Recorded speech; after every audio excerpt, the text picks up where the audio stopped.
وولد ومنفس قدوس أحدو أملاك آمين. بسم آب وولد ومنفس قدوس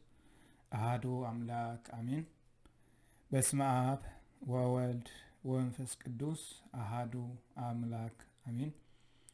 سلام እግዚአብሔር ናይ መብርሃን ናይ ቅድስት ድንግል ማርያም ኣመላድነት ናይ ቅዱሳን መላእክት ሓለዋ ናይ ቅዱሳን ጸሎትን ረድኤትን ምስ ኩላትና ህዝበ ክርስቲያን ይኹን። እግዚአብሔር አምላክና ክሳብ ሰዓት እዚ ስለ ዝሓለወና ዕድመ ንንስሓ ስለ ዝሃበና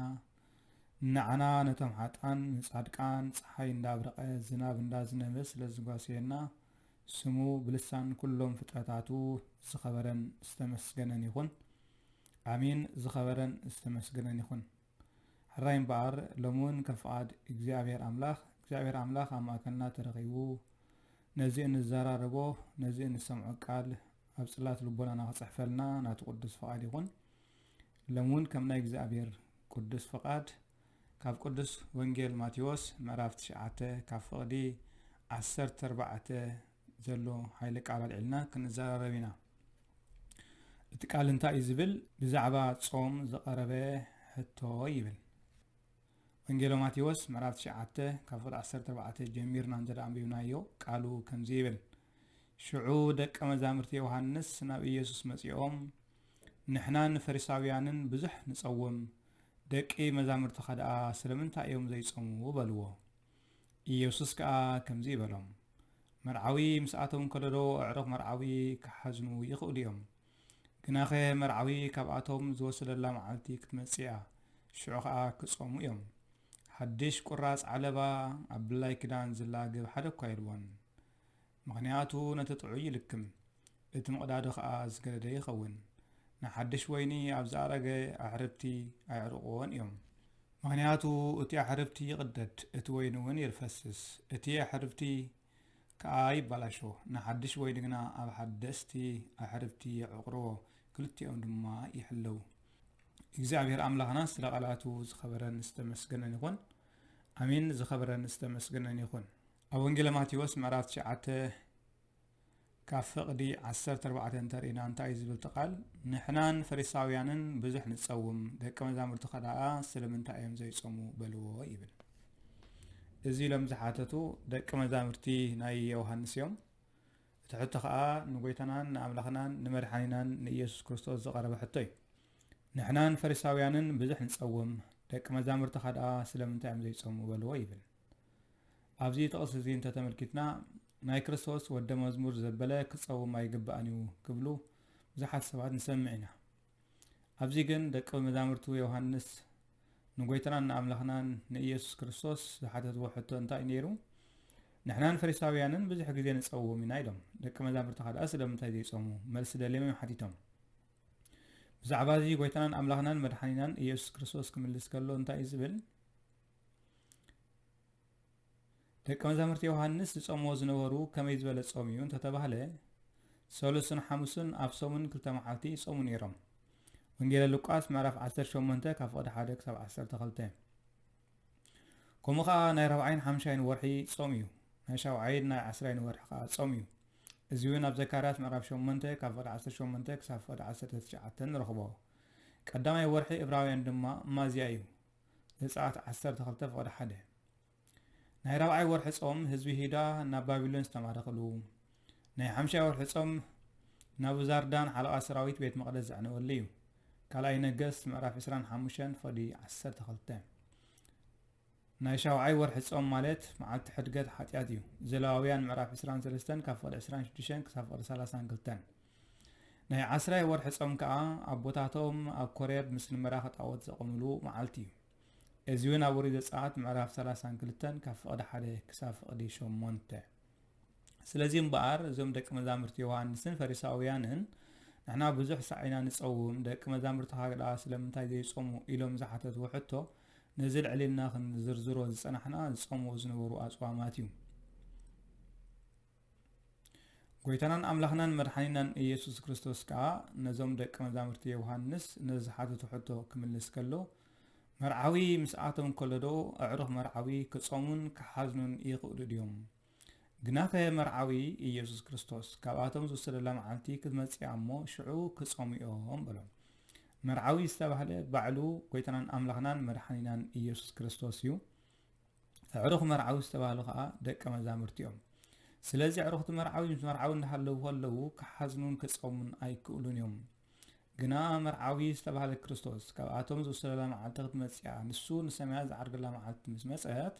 እቲዮም ዕሩኽ መርዓውቲ ተሰሚዩ ሃዋርያት ከዓ ክጾሙ እዮም ልክዕ ከምቲ ዝበሎ ድማ ጎይታናን ኣምላኽናን መድሓኒናን ኢየሱስ ክርስቶስ ድሕሪ ትንሳኤዩ ኣብ መበል 40 መዓልቲ ምስ ዓረገ ድሕሪ ዕርገቱ ኣብ መበል 10 መዓልቲ ጸኒሑ ካብ ትንሳኤዩ ኣብ መበል 50 ካብ ዕርገቱ ኣብ መበል 10 መዓልቲ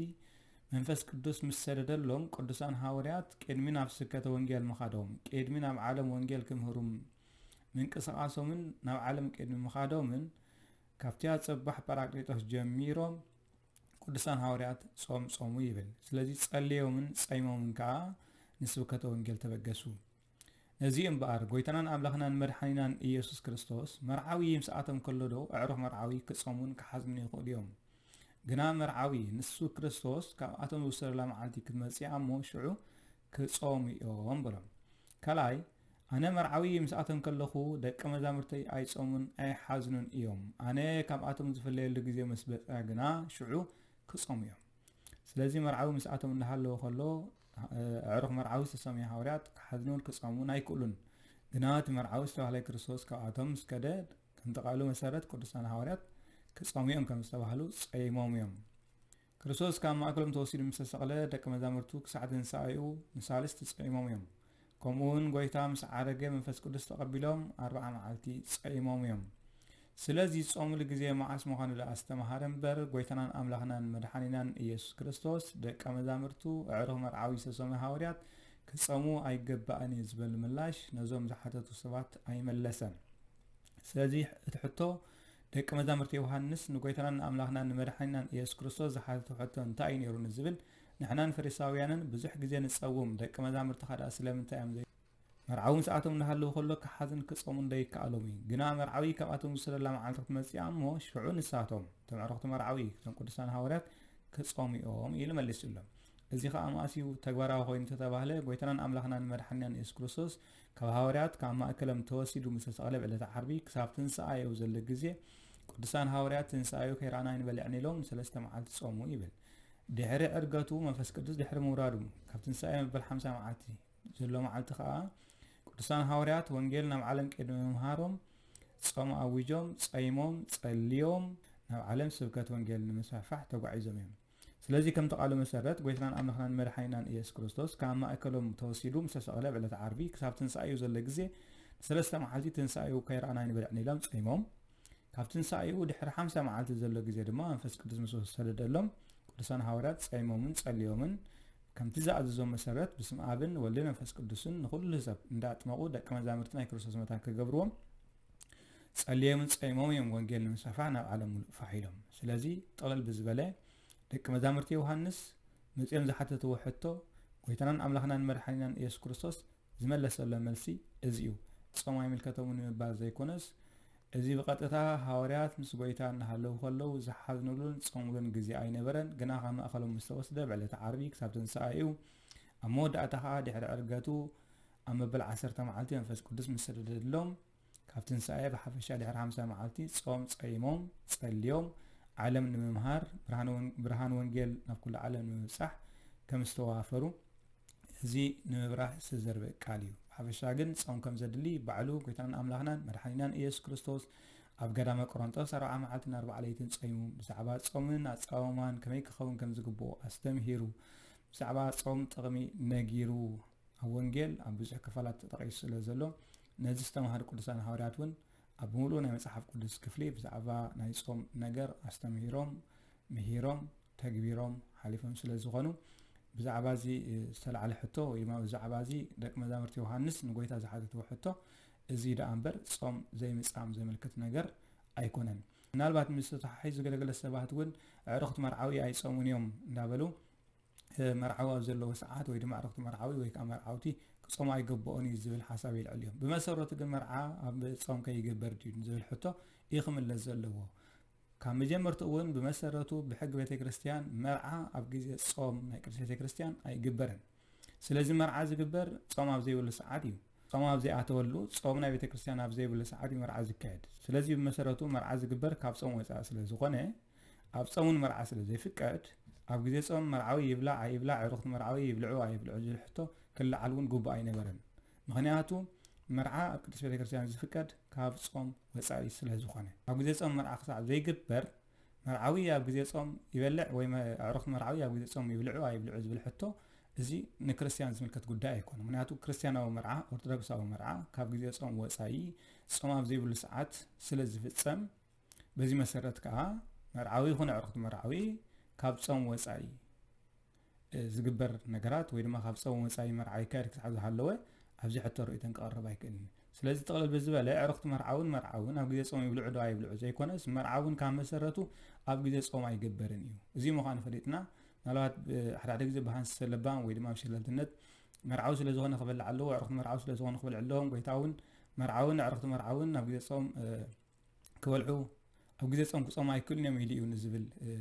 زربا مسنا وانجيل حساب زخير يكون مسرته أنا كريستيان سرعة سلا زي يكون مرعون كان مسرته تجبر كاب صوم وسع سلا زخنا بس نجر كن حزو كلاتنا يجبأ النايو سلازي نايزي قال زي حتى نايزي قال زي ملسن نزي مسل كم تزبلنا يو جل السبات بجرهنت ويك أجل سبات كاب زي إنفلات مرعوي كصوم هيكلنيو عرفت مرعون كصوم هيكلنيو مرعوي زي صوم ترى الله خينو عرفتون كم يجرون كصومو بمبال نصوم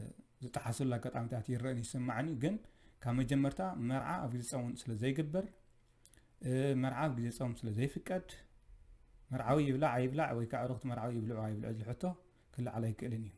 أنا هذا بيت كريستيان أبغى صوم قال كذا نيتأثرني بيت كريستيان أبغى صوم مرعى يتفقدن يتجبرن كأ سلازي بيت كريستيان قال كذا زي أسرة تصف كأ مرعى جبر أي كلني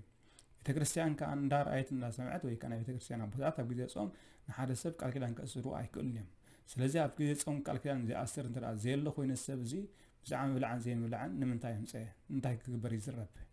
سلازي مرعى هونه كلام استحاز نجرات كبر زقبو صوم زي بلو ساعة سلازي هونه كم كريستيان كأ كم ديك بيت كريستيان